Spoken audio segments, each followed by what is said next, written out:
What can we glean from the altar of God here? We're going to talk about that. My name is Daniel Kaplan, and here I have Dr. Mark Kaplan, my father, and together we are reading the books of the Bible, Genesis through Deuteronomy, over the course of this year. Today it's going to be Exodus 27, 1 through 8, and I will be reading from the Robert Alter translation, and then we'll discuss what we've read. And you shall make the altar of acacia wood, 5 cubits in length and 5 cubits in width, and the altar shall be square, and 3 cubits its height.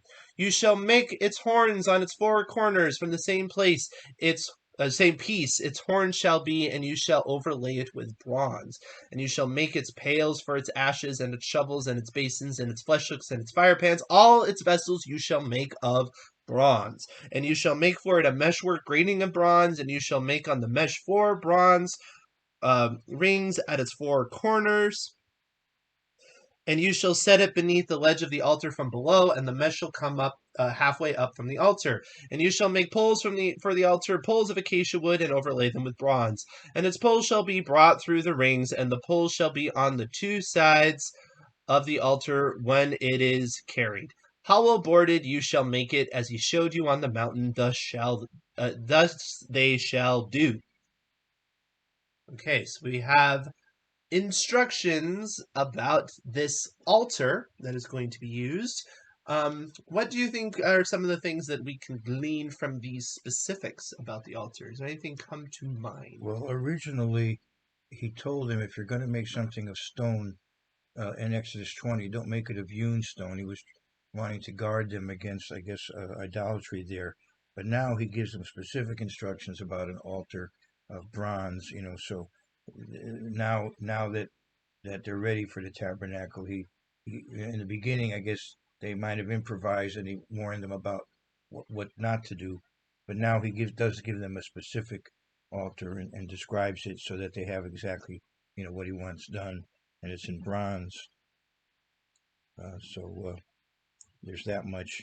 I wanted to go back to Exodus 20 where he talks about stone there, but I think at that point, they were not yet ready. They had not yet begun building the tabernacle, so they would have improvised perhaps at that point. And so he said, during this time, I don't want you to make something out of the stone, because I think he was trying to protect them from idolatry.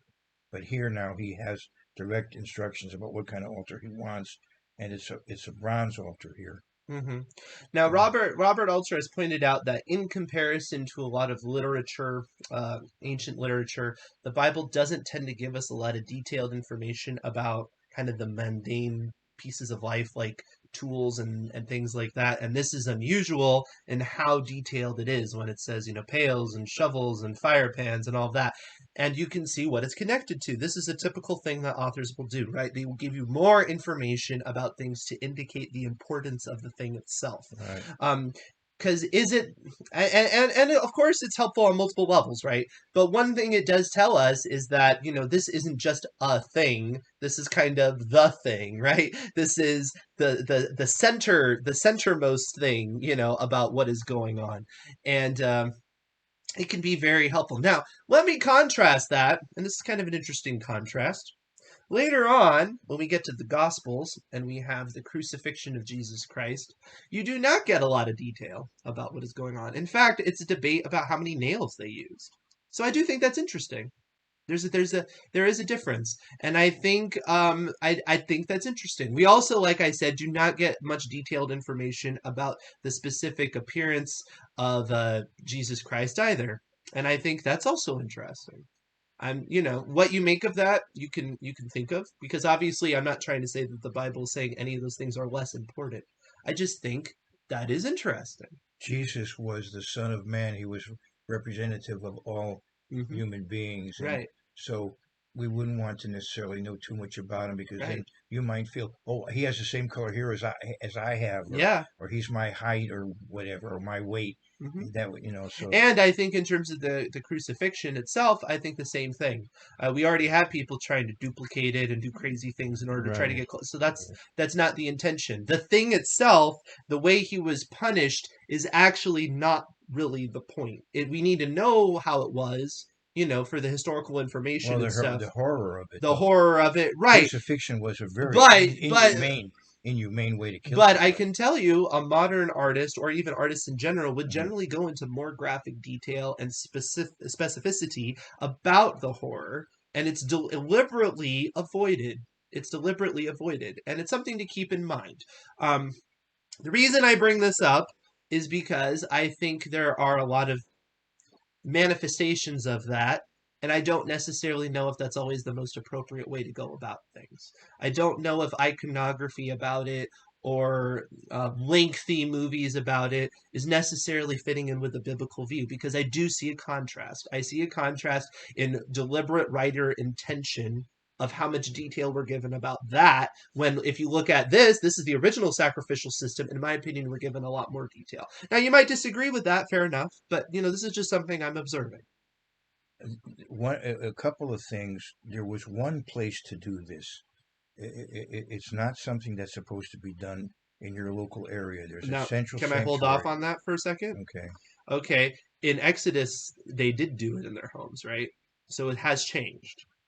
Because when they Well, killed the just lamb, that one. Yeah, that one to sacrifice the Paschal lamb was right. done at home. And the issue is that some people, because there are some people who do this, and different groups that do this because they're, very law abiding and they're zealous and they want to keep the law. They actually do things like kill a Passover lamb and things like that. And they believe that they have a right to do so because when there wasn't a temple, they did it where they were. And it says, you do it in a place that I so choose or whatever. And considering the New Testament says, where two and three gather in their name, I'm with them. Therefore, their local abode can be used for that. But you're not supposed. But we're not supposed to sacrifice. We don't have to do that sacrifice anymore. He's our sacrifice. Jesus Christ is the antitype. But let's say you're not even doing it because you think you have to. Let's say you're doing it symbolically. Well, Because it is going to happen. You mentioned a couple of episodes ago that it's going to come back. It's coming back in well, Ezekiel. So what's the in purpose of it one if we don't central have to do it? sanctuary, you're making a very big mistake if you do it Yeah, locally. but that argument doesn't follow. If you read the Bible, it was Like if it's being done in Ezekiel, then technically it could be done right no. They're now. constantly being criticized for their for local sacrifices. Kings are criticized for not getting rid of those local sacrifices. All through the Bible, it says he was good, but he let them continue with these high places. There should only be one central sanctuary. Period. Right. So But I guess my point is, imagine the temple was rebuilt right now, and they did the annual Passover sacrifice. You wouldn't find it offensive that they're continuing to do it, even though Jesus is the Lamb, right? You wouldn't. That's not. It's not. They shouldn't. It's not like a requirement, but you wouldn't find it offensive that they do it. It's if not they like. do it there, if it's done Right, by the right. That's what I'm priest, saying. At the temple with the whole system you and know, everything. when Saul tried to offer sacrifice, that was terrible because he was supposed to wait for Samuel. Right. So how people who are not priests, how dare they? They're not. What about the fact that are all of us priests in the New Testament? No, Does it couldn't not you of get that. Not of not. This is the new covenant, not the Sinaitic covenant. The Sinaitic covenant, there was a specific role for the priests and Levites under that system. hmm So we don't have the same we don't have the same system. So you can't take that analogy like that far because then So you would say you're you can't reinstituting literally say you're a priest. It's a metaphor. you're a priest in a certain respect, in certain things that are not fully not fully under the old covenant hmm because you're not a king, are you? Well, you're a royal priesthood. What does that mean? That what power do I have over somebody else? hmm So you have to be hmm careful how you handle that. Yeah, but I mean, but the issue is not whether or not somebody might sacrifice a lamb now, because system's going to come back. It's more of the fact that they should not be doing it in an inappropriate way. Correct? They shouldn't do it at all. But then why does it come up in Ezekiel? I'm It confused. comes up in Ezekiel by the priests at a specific place, specific people at a specific place. Or why are they doing it at all? All Yes. right, Yeah, because we had a comment. Jesus is the lamb. Wouldn't it be offensive because they're the new covenant tells us no, Jesus they're is the doing sacrifice for it. sin? Doesn't it kind of negate the sacrifice? Isn't No, it kind of no, anti Christianity to say that any sacrifice should happen? no, because it's being done as a pedagogical tool. That is, in other words, people all around the world can maybe look at their cell phone or whatever technology we have and see it going on, It's and so weird, the idea of and a live stream of a Passover sacrifice, but it probably would happen. You're right. and so they would then realize the importance of the sacrifice of Christ. It's a pedagogical tool. But your point is that you would not be able to do a pedagogical tool on your own terms. That would be wrong. No, on God's terms, not on your terms. Okay. And So it's people thought of it as a pedagogical, because some people might think of it that way. They might frame, I'm going to do it in my backyard as a pedagogical tool for my family. well, And no, no, do not do that. no, don't do that. Okay. You know, a man was killed just for touching the ark. I You got to know. be very careful. Well, I agree. I agree. That's my point about a Yeah, lot of this. very Worship is careful. something we should come through very Very. carefully, very thoughtfully. It's the best of the best. It's meticulous. There are systems, and that is not a bad thing. Now It you're does getting not ruin your Christian freedom. now you're getting me into areas, like for some people, there was a young lady, well, maybe not so young, but there was a lady that made a very brilliant comment some years back, in the city of Altadena, in California. We were at somebody's home Hmm. that had a Bible study there and so on, and she said when she went to a I'm going to be stepping on toes here. That's She fine. went to a Messianic congregation, and it reminded her of in high school they had this Elizabethan day where people dressed up as Elizabethan characters, or you have these Renaissance fairs, and that's what it reminded her of, like Hmm. a dress up day. And I think to some people this becomes almost like a toy. For example, the shofar becomes a kind of a toy. The shofar in among the Jews is blown on the Festival of Trumpets. And it could be that in Jerusalem they would blow the shofar before the Sabbath, but not generally all around the world. It's not used by Jews all around the world, other Because than doesn't it? It does mention no trumpets, doesn't it? on the. Before the Sabbath, doesn't it? To call people to the No, no, tabernacle or it something. mentioned no on the new moon trumpets were blown, but again they were blown, in the official location, not just all around the world. But I'm saying is, it seems to me that for some people the shofar has almost become like a toy. I know that's I okay. don't know if toy is the right word. Isn't it more like, because that's actually in some ways not critical enough. Because I don't think they think of it that lightly.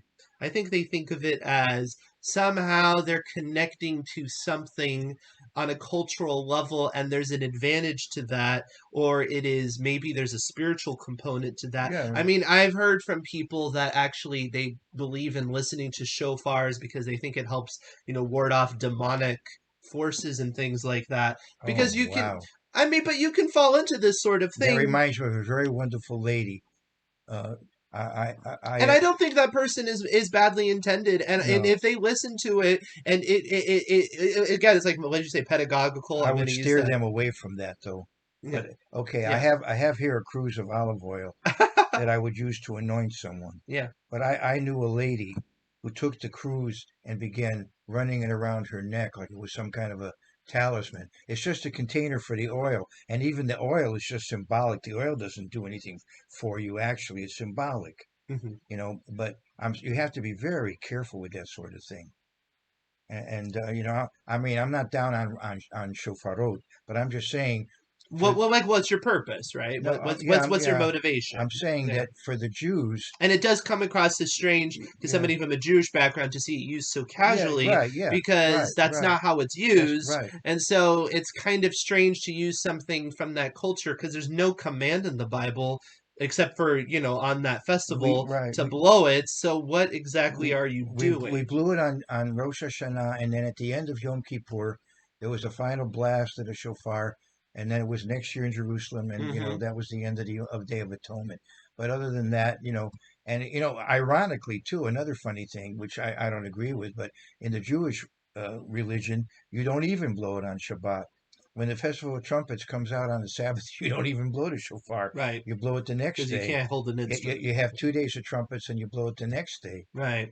So but I think in Jerusalem they do blow it right before the Sabbath. Yeah. But that's Jerusalem. And I would also say that the Bible doesn't even command you to blow it on the Festival of Trumpets. It just tells It's you blowing because Rom and the yeah. reason why I think it's just blowing or shouting is because not everybody's gonna have access to an instrument like that or the talent. And Yeah, right. and why would God paint you into a corner that the only way to celebrate a festival is if you have access to that? Yeah, the shofar is to some degree tradition, right? You don't And want I'm I not don't saying it's wrong, know, it's but part of the history. It right. is there, but Yeah. I don't think if somebody blows another trumpet or if you do something loud and boisterous in order to celebrate the festival that doesn't involve an instrument at all except for your human instrument that you're doing anything wrong. Maybe That's a good even if you're point. mute, you can stamp your feet. Like there's a lot of options, and I think that's because God doesn't want to make you sin because of arbitrary Right. reasons, Yeah, that's a good point. And so we have to be careful when we It's use a these good sort of point. cultural practices Right. that we think that's the right that's the right way to do it, that's the only way to do it,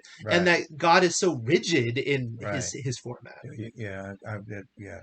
It doesn't make sense, it doesn't make sense. There was a very wonderful comedian, a satirist, from the '60s, and but he just recently died. And he used to say, his name was Mort Sahl, Hmm. and when he finished his monologue, he would say, "Is there anybody else left that I haven't offended?" So I'll make that comment now. Yeah, well, No, peace, brothers. yeah. I had this, If you disagree with any of us, if you yeah, want to defend anything that right. we have talked about and you think that we are missing the mark, we are not correctly, we certainly do not want a straw man around here. You'll notice, in my conversations with my father, I try to, what they call steel man. I try to find the best possible defense for something he's going to disagree with, But even stuff I don't agree I'll with. go even further now. And okay, the talit. Oh no. I mean, Are we going to get into that now? people make a like a special, I don't know, a special. I'm trying to think of the right word, like a charm or something out of a talit. Oh, yeah, they get the mystical about it. Yeah, mystical about a talit, Right. and I mean, it's nice that people are philo-Semitic now, because when I was growing up, I got a lot of verbal abuse, and when now I watch TV and these preachers are telling me how wonderful Jews are. Well, that's nice, but to use it, to take the talit and make a. I mean, there are some ministers, you give them a donation and they send you a talit or something like that, as if Anyway, I'll back away, but we want to be careful about Yeah. this kind of thing. Anything, Yeah, right? Yeah. right, And I think that's one reason why people can go to the other extreme too, and they think all ritual is bad, and all right, iconography is bad, and any right, culture is bad, and all right, traditions are bad. right, And that's not true either. You do have to right, find the balance. right. There's nothing wrong with deciding the best way that my family can celebrate X festival is this practice, and it becomes a big thing, and you can even hope that your grandchildren do it because you think it's really edifying, and then they can see pictures of you doing it. There's nothing wrong with that as long as you're being, biblically appropriate. The issue is when you might either judge others for not doing it that way, or you feel like you're kind of restoring some sort of right way to do it. That's where it really can go off the Okay. rails. So. Now we've really stirred up a hornet's nest, I suppose. Speaking of which, though, if you do want to get good ideas, you can always check out the video on this channel about festival practices. And I also have a video on this channel about church services and how to make that the best of the best. So, don't just have to go based on here. If you want an idea of more of, that kind of thinking, check it out. And subscribe, hit the bell, ring, call up your friends because it's a great year to read the Bible together. We will see you. Yes? Why is it a great year? Because it's a Shemitah year, it's a sabbatical It's a year. sabbatical And year. go to Deuteronomy 31 and you'll see what my son says is backed by scripture. Yes, but we also give the Jews the authority to tell us it's a sabbatical year. Just keep that in mind as you're trying to be philo-Semitic.